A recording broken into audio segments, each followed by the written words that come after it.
You enjoying your sunflowers, ladies?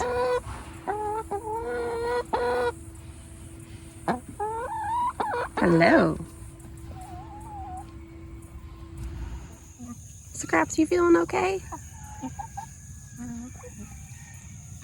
It's not like you to not come out and eat your breakfast. I may have to take a crash course on farrowing. You know, my pig got out about a month ago, maybe almost 2 months now. And gestation for pigs is 3 months. So it's possible while she was running around in the woods that she got bred by a wild pig. She's just been acting weird. It's not like her to not want her food.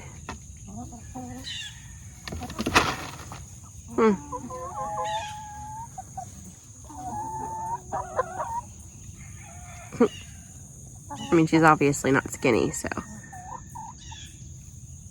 Big yawn. You tired, girlfriend? Are you gonna be a mama? Oh, you gonna come out now?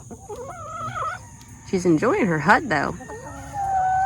You can see she's been going and getting stuff out of the woods and bringing it into her house too, in addition to the grass that I put in there. But she's been pulling up like weeds and stuff and bringing them into her hut, making herself a little nest. Oh my goodness, poor girl. Well, my squashes started, but something ate the tips off of them. Good morning.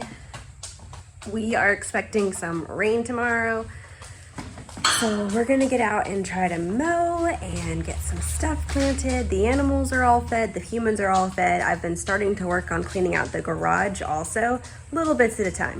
Everything's little bits of progress. I've got laundry going too. Bread is getting ready to be made. Lots happening today.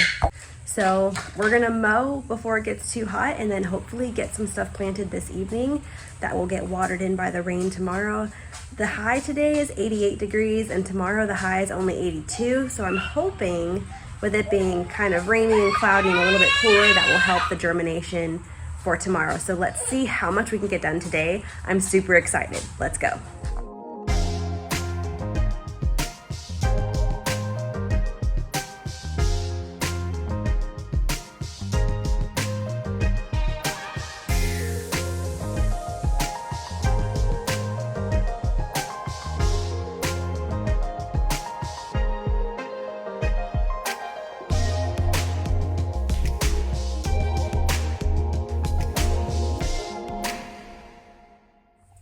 Well, that is incredibly satisfying, getting that part of the yard mowed.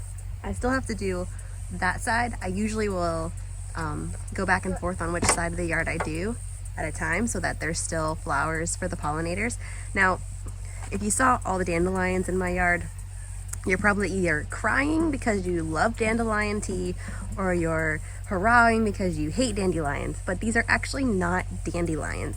They look like dandelions, but they are a different species called cat's ear. You can't use them to make tea. You can't use them for eating and things like that. So it doesn't break my heart to mow them down. My sourdough is rising really nicely. We're gonna make some fresh baked bread tonight. This is very exciting stuff. I noticed as we were mowing that it seemed like the persimmon tree was starting to ripen up, which I don't remember it being ripe until November last year. But we're gonna go ahead and pick some of these because there's a whole lot on this tree, a whole lot more than last year. So when you are harvesting persimmons, I have been told you can do it one of two ways. You can wait for them to get a little bit squishy and they'll pull right off, or you can cut them off when they're still a little bit firm and let them ripen on your counter. These ones are super astringent if you eat them before they're ripe. These ones need to get super squishy for them to be actually sweet. And I find that they tend to fall off before they're ready. So, but like last year, maybe I just missed it last year. Maybe I wasn't out here early enough to get them. But like I said, there's a whole lot more on this tree this year than there was last year. So you want to get them when they are squishy and they will be much better tasting. You can make them into jelly. You can just eat them. You can look up all different kinds of ways to use your persimmons if you have this on your property. Get a little treat. Get you some smushed up ones. I'm coming, baby. Yum, yum, yum. All right, my sourdough is looking good. We're gonna start making some bread, take a break for lunch, and then hopefully get some more done. Can you help me stir this? Good job! I transplanted some more cucumbers out here yesterday.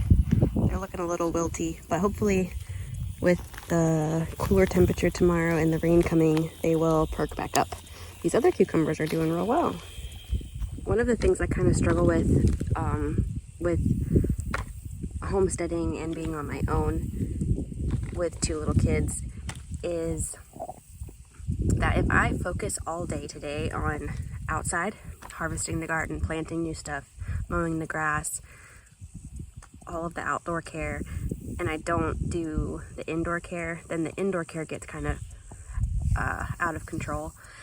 But then if I focus the whole day on the indoor care of the home, then the outdoor stuff gets kind of out of control. Then the garden really needs to get harvested. Stuff is getting missed. The grass gets really hot, you know, like that kind of stuff.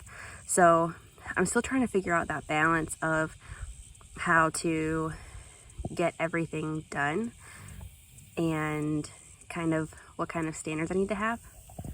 There's a hummingbird over by my tomato. Oh, I don't know if you can see it.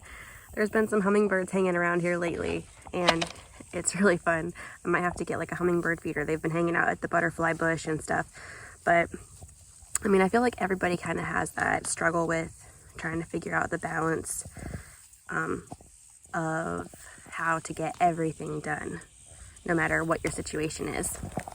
But I know the garden is overdue for some harvesting. It's been a couple days since my last harvest. And I've got some people asking for some produce, so definitely need to put it on the top of my priority list to get the harvesting done today and check on watermelons and tomatoes and whatnot. And because we're supposed to be getting rain, so I wanted to get the mowing done. Anyways, I'm babbling. Let's get some harvesting done. Baby is down for a nap. So does it give anybody anxiety, like reach your hand into a bush to pull out a tomato and not knowing what's gonna be in there? Ooh, that's a beauty. That's a nice looking tomato. Like, is there a hornworm? Is it gonna bite me?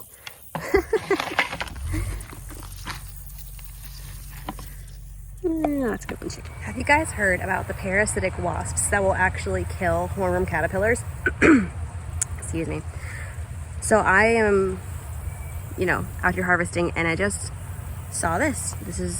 I don't get to see it a lot, but when I do, I get really excited because you don't see this very often. So this is a hornworm caterpillar, and these are those parasitic wasps that will lay their eggs, and they will basically hatch in the caterpillar, and they give out a toxin that makes it paralyzed, and they will feed off of the hornworm caterpillar. So this is one of those instances where you have natural pest fighting in your garden when you encourage beneficial insects. But yeah, that guy, he's brain dead, but he still is living. It's kind of creepy. It's like super, super creepy. It makes me want to have nightmares. Over here. There's this guy over here hanging out. There's been a lot of really big hornworms in the garden lately that I've been pulling off. Hopefully the chickens will enjoy a nice treat. There is about an equal amount of tomatoes going to the chickens today as there are going to my kitchen today. So I've been having a problem when I'm harvesting my sunflower heads with worms eating the insides of the seeds. I don't know, I've never had that before. That's a new thing this year. So I've been keeping my sunflowers in the garage to dry instead of bringing them into the house, because I've been having a problem where then I'm getting pests in the house if I bring stuff inside. So I'm actually doing the same thing with my tomatoes. I'm keeping them on the back porch until I'm ready, and then bringing them in when I'm ready to cook them right away so that I'm not getting like fruit flies and stuff. You can tell I haven't been out to get sunflowers in a few days. They're getting eaten by the birds and stuff. Ha! which is totally fine. I just want to make sure that I have some seeds for next year so that I can replant. And then I also have been giving some of them to the chickens to enjoy some sunflower seeds too. Taking the heads off your flowers when they're done will also encourage them to send out new flowers.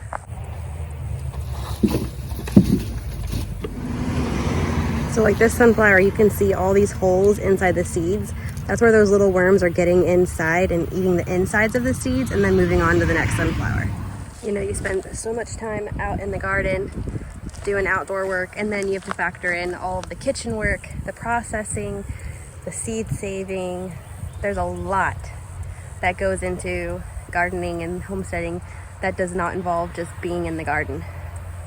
Look at our pumpkins. So exciting. Let's look for some watermelons. The watermelons are kind of piddling out. I'm getting maybe a couple here and there, but not enough that I've put any up for sale lately. But I still have, I mean, like there's still a lot of watermelons. They're just not ripening very quickly, and they're small, but that's okay. We still enjoy them. Does this count as twins?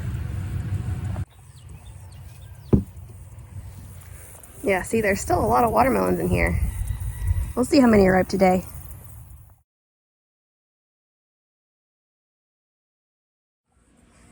All right, guys, it's getting pretty hot out. I'm gonna hang up this load of diapers, and then I'm gonna head inside, cut up a fresh watermelon, share with the kids, and start getting prepared to make some supper. And then I'm gonna process all the stuff we harvested today. So I hope you had fun hanging out with me today. It's always fun getting to hang out with you.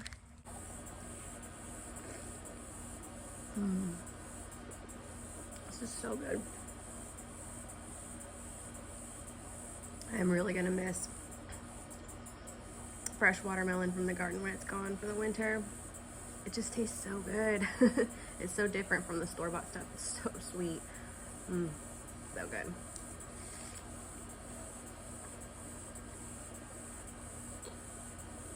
See you guys.